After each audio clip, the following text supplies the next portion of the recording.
Pamekuwa na sintofahamu tangu siku ya jana Simba Sport Club kutokea kwenye pre-match ya mchezo wao wa tarehe 25 mwezi wa 6 mwaka 2025 siku ya leo, ambapo wao ni wageni kwenye game ya Yanga dhidi ya Simba Sport Club. Hawakutokea kwenye pre-match, lakini pia Simba Sport Club hawakutokea kwenye mazoezi ya mwisho ya mchezo huu wa leo, na ikaendelea kuibua hisia tofauti kwamba Simba Sport Club wamegomea mchezo huo. Lakini pia utakumbuka Simba Sport Club kwenye mchezo wao wa tarehe 22 Juni dhidi ya Kagera Sugar walikuwa wanaandika ni last match. Watu wakawa wanasema ina maana wao watambui mchezo unaofuata tarehe 25 dhidi ya Yanga. Kwa hiyo mambo yamekuwa ni mengi sana, lakini pia afisa habari wa bodi ya ligi Karimbo Imanda kwa siku ya jana alisema kwamba Simba walitakiwa wafike kwenye pre-match saa 5:30 asubuhi, lakini hawajafika, na kwa bahati mbaya hata kwenye simu hawapatikani. Kwa hiyo ni kitu ambacho kilikuwa kinaendelea kusiginizia kwamba inawezekana Simba Sport Club hawautambui mchezo wao dhidi ya Yanga. So mambo yalikuwa ni mengi sana, lakini pia ukiangalia kwenye page ya Simba Sport Club vile ambavyo walikuwa wanaposti, kama walikuwa wameandika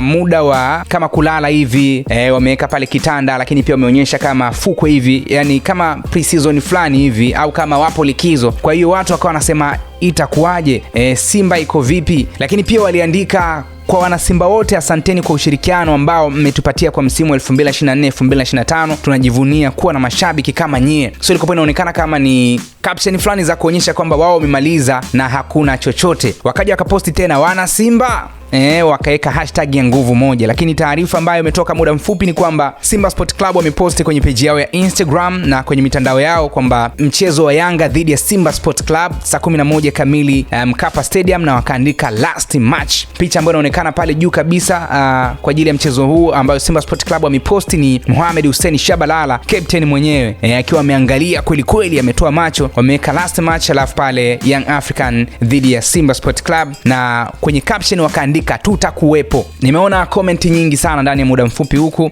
Huyu anasema leo akitoa ule mwiko pale nyuma tunaweka ubaya ubwela. Nimemwona huku mtangazaji na mchambuzi pia wa michezo Oscar anasema mnaufala sana, akaweka emoji ya kucheka. So kuanzia mwanzo ambavyo Simba Sport Club walivyokuwa nafanya. Nimemwona huku Richi Msafi anasema haya sasa wanaanza kutetemeka wenyewe huko Jangwani, kesi ishakuwa ngumu. Huyu anasema wamekubali bwana, like za Yanga bingwa zitengwe hapa. Huyu ni shabiki wa Yanga. Suma Mnazareti namuona hapa anasema nilisema timu inaendeshwa kibaharia sana hii, keka emoji ya kucheka na kunyanyua mikono juu. Huyu mwingine akasema mechi ipo. Huyu anasema tutakuwepo sio. Mwingine akasema tukachukue kombe letu sasa. Huyu ni Ankonzala ambaye pia ni mchekeshaji. Mazagele Boy shabiki wa Yanga kulikweli, lakini pia ni msanii, anasema muungwana ni vitendo, karibu sana mtani. Maarifa the big thinker anasema mtatukuta, akaweka emoji pale za uwanja pamoja na boli. MC Garabia ameweka huku emoji ya kucheka. Kuna yule anasema sijapenda, huyu alikuwa anataka Simba wasiende. So comment ziko nyingi kweli. Wewe maoni yako ni yapi kwa hichi ambacho Simba Sport Club wamekifanya hapa, kuonyesha kama hakuna mchezo na baadaye wamesema kwamba atakuwepo, na comment hizi ambazo zimekuwa zikiwekwa. Mimi ni Sadi TZ, hii ni Simulizi na Sauti.